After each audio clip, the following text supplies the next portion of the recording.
Hello दोस्तों, एक बार फिर से आप सभी का मैं बहुत बहुत स्वागत करता हूं। मायावती जी को लगातार इंडिया गठबंधन में लाने की कोशिश की जा रही है। इस बीच कांग्रेस नेता लगातार उनसे मिन्नतें कर रहे हैं। शीर्ष नेतृत्व की तरफ से भी अब बातचीत शुरू हो गई है। दोस्तों, मैं आपको लेटेस्ट न्यूज़ ये बताऊं तो बसपा सुप्रीमो को अब लगातार, चाहे वो समाजवादी पार्टी हो चाहे कांग्रेस पार्टी हो, लगातार इंडिया गठबंधन में लाने की कोशिश की जा रही है। इस बीच बीएसपी सुप्रीमो का एक बयान काफी वायरल है और कहते हैं दोस्तों कि इतिहास अपने आप को दोहराता है।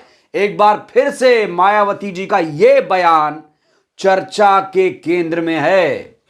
बयान क्या था? बयान है, मुझे प्रधानमंत्री बनने से कोई नहीं रोक सकता, देश की पीएम मैं बनकर ही रहूंगी।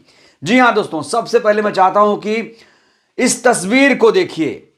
यह तस्वीर सोशल मीडिया पर इस समय काफी तेजी से वायरल है। इसे जरा गौर से देखिए। इस तस्वीर की सच्चाई क्या है, इसके बारे में हम आज डिटेल में बात करेंगे।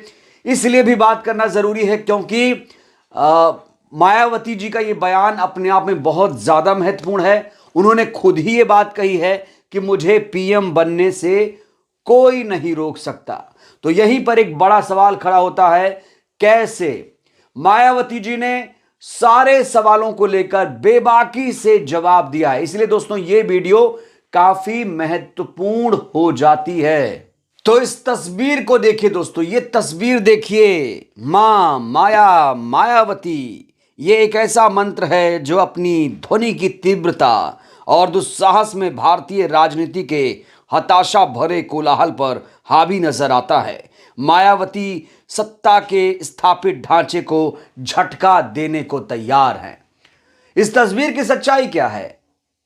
तस्वीर की सच्चाई यह है कि तस्वीर है साल 2008 की। जी हां दोस्तों, साल 2008 लोकसभा चुनाव से ठीक पहले, 2009 लोकसभा चुनाव से ठीक पहले मायावती जी को प्रधानमंत्री के रूप में देखा जा रहा था कि 2009 में वो देश की प्रधानमंत्री बनेंगी। न सिर्फ लोग ऐसा कह रहे थे, बल्कि दोस्तों मायावती जी ने खुद एक इंटरव्यू में ये स्वीकार किया था कि अब वो देश का नेतृत्व करने वाली हैं। कई सारे सवालात उनसे पूछे गए और हर सवाल का बसपा सुप्रीमो ने बेबाकी से जवाब दिया। दोस्तों, मायावती जी जो देश की सबसे बड़ी नेता हैं, जो प्रधानमंत्री के लिए इस समय उपयुक्त उम्मीदवार हैं, उन्होंने भी ये ख्वाब देखा है कि वो प्रधानमंत्री बनेंगी और आने वाले दिनों में ऐसा लग भी रहा है कि वो इस बार देश की प्रधानमंत्री बन सकती हैं, अगर समीकरण उनके पक्ष में रहे तो। अगर इंडिया गठबंधन विपक्ष के तमाम लोगों ने यह ठान लिया तो उनका यह सपना भी पूरा हो सकता है। तो बहरहाल दोस्तों, उनसे क्या सवालात किए गए, बसपा सुप्रीमो ने जब ये बयान दिया, जब ये जवाब दिया, तो उनसे किस तरीके के तीखे सवाल किए गए, जरा आप सवालों पे गौर करिए जिससे चीजें स्पष्ट हो जाएं। यहां मैं आपको एक बात क्लियर करना चाहता हूं कि देश को अभी तक दलित प्रधानमंत्री नहीं मिल पाया है और यह देश के लिए दुर्भाग्य है। ना सिर्फ दलित बल्कि अभी मुस्लिम प्रधानमंत्री भी देश को नहीं मिल पाया है। तो ना तो दलित प्रधानमंत्री, ना तो मुस्लिम प्रधानमंत्री, लेकिन एक ऐसा नेता जो प्रधानमंत्री बन सकता है, वो अभी तक देश का नेतृत्व क्यों नहीं कर पाया, यह भी अपने आप में बड़ा सवाल है। तो दोस्तों, मायावती जी का वो इंटरव्यू क्या था, उस इंटरव्यू में क्या सवाल पूछे गए, तो वो सवाल क्या थे, जरा आप लोग ध्यान से सुनिएगा। मैं चाहता हूं आप लोग गौर से इन सवालों को सुनिए और मायावती जी ने सवालों को लेकर क्या जवाब दिया था वो भी आप लोग सुनिएगा। सवाल पूछा गया पत्रकार की तरफ से, आखिर दलित की बेटी भावी प्रधानमंत्री के रूप में, दलित की बेटी होने के अलावा मैं भारत की बेटी हूं। मैंने सिर्फ दलितों के लिए नहीं बल्कि समाज के सभी वर्गों के लिए काम किया है। मैं भारत में पैदा हुई हूं तो मैं सिर्फ दलित की नहीं बल्कि हिंदुस्तान की बेटी हूं। यह बसपा सुप्रीमो का जवाब है। अगला सवाल आया, आपने कहा कि दलित की बेटी को प्रधानमंत्री बनने से रोकने के लिए साजिश रची जा रही है। मायावती जी ने कहा उन्हें डर है कि अगर बसपा केंद्र में सरकार बनाती है और मायावती प्रधानमंत्री बनती है तो उन्हें केंद्र में सत्ता में लौटने के लिए लंबा इंतजार करना पड़ेगा। इसलिए उन्हें लगा कि मुझे सत्ता में आने ही नहीं देना चाहिए। साफ तौर पर वो कांग्रेस और बीजेपी पर हमला बोल रही थी।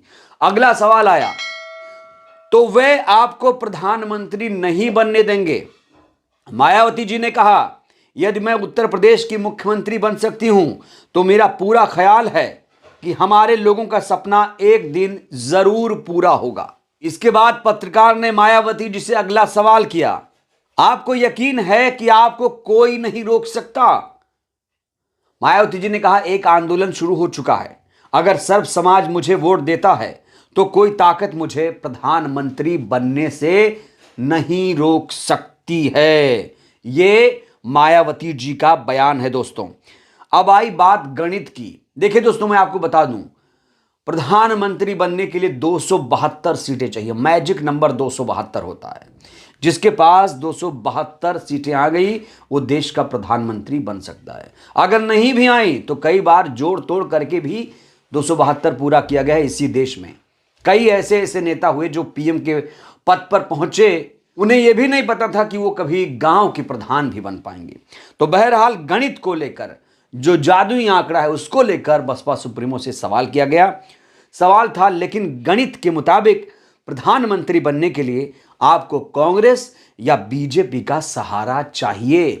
फिर मायावती जी ने इसको लेकर जो जवाब दिया सुनिए, लोकसभा चुनाव में अभी कुछ महीने की देर है।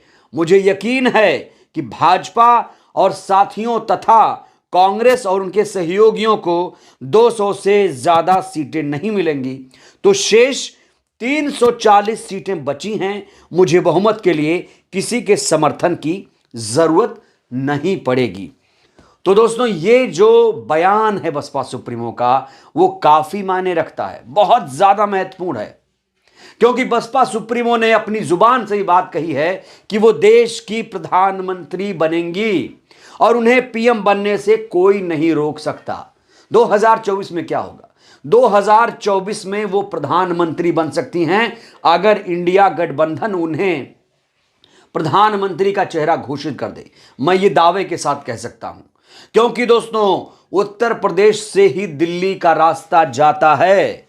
अगर इंडिया स्वार्थ के लिए नहीं बना है, अगर इंडिया अपनी जिद अपनी हट छोड़ दे, सीटों के बंटवारे को लेकर ना उलझे, वो मायावती जी के नेतृत्व में अगर उत्तर प्रदेश में चले तो बीजेपी की यहां पर हार तय है। जिसने उत्तर प्रदेश जीता उसी का दिल्ली पर कब्जा है। और आपको यहां पर एक महत्वपूर्ण जानकारी देना चाहता हूं। 2008 अगस्त में मायावती जी ने जब यह बयान दिया था तो आपको पता है 2009 के लोकसभा चुनाव में बसपा ने 20 से 21 सीटों पर जीत हासिल की थी। 20 लोकसभा सीटों पर बसपा ने जीत हासिल की थी। बसपा सुप्रीमो ने न सिर्फ 20 सीटें हासिल की थी बल्कि उन्हें उस समय 2009 के लोकसभा चुनाव में 28% वोट मिला था और यह अपने आप में ऐतिहासिक है। इसीलिए कहा जाता है सपने देखिए, सपने देखना चाहिए। जैसा सपना आप देखते हैं वैसा ही आपको रिजल्ट मिलता है। अब इंडिया गठबंधन सपने देख रहा है कि वो एनडीए को हराएगा, ये जानते हुए भी कि अभी इंडिया गठबंधन इनकम्प्लीट है, पूरा ही नहीं है, उसका वजूद ही सही से नहीं बना, उसका स्वरूप नहीं बना और उसने अभी तक मायावती जी को नहीं बुलाया, या बुलाया तो सही तरीके से नहीं बुलाया। मायावती छुड़भैये नेताओं से बात नहीं करेंगी, यहां तक कि खड़गे से भी बात नहीं करेंगी, राहुल गांधी से भी बात नहीं करेंगी। वो सिर्फ और सिर्फ सोनिया जी से बात कर सकती हैं, शीर्ष नेतृत्व से बात करती हैं, अखिलेश जी से, सोनिया जी से बात करती हैं। छोटे नेताओं को वो भाव नहीं देती हैं। तो जैसा उनका कद है, जैसा उनका रुतबा है, वैसे भी उनको इज्जत मिलनी चाहिए। अगर वाकई इंडिया गठबंधन सीरियस है तो उसे मायावती को लेकर इंडिया गठबंधन को स्ट्रांग करके अपने सपने को पूरा कर लेना चाहिए। और अगर इंडिया गठबंधन चाहे तो इस बार दलित प्रधानमंत्री भी देश को मिल सकता है और बीएसपी सुप्रीमो देश का नेतृत्व कर सकती हैं, जिससे संविधान और लोकतंत्र सुरक्षित रहे, सुरक्षित हाथों में पहुंच जाए। तो दोस्तों, इस वीडियो में फिलहाल के लिए बस इतना ही। इस वीडियो को लेकर आपकी क्या प्रतिक्रिया है? क्या लगता है बसपा सुप्रीमो का जो सपना है वो पूरा होगा? आपको क्या लगता है? अपनी प्रतिक्रिया आप लोग जरूर दीजिए। वीडियो को लाइक करिए, चैनल को सब्सक्राइब करिए, सहयोग करिए, वीडियो को जन जन तक पहुंचाइए जिससे देश की जनता जागरूक हो। बहुत बहुत धन्यवाद, शुक्रिया। जय भारत, जय संविधान।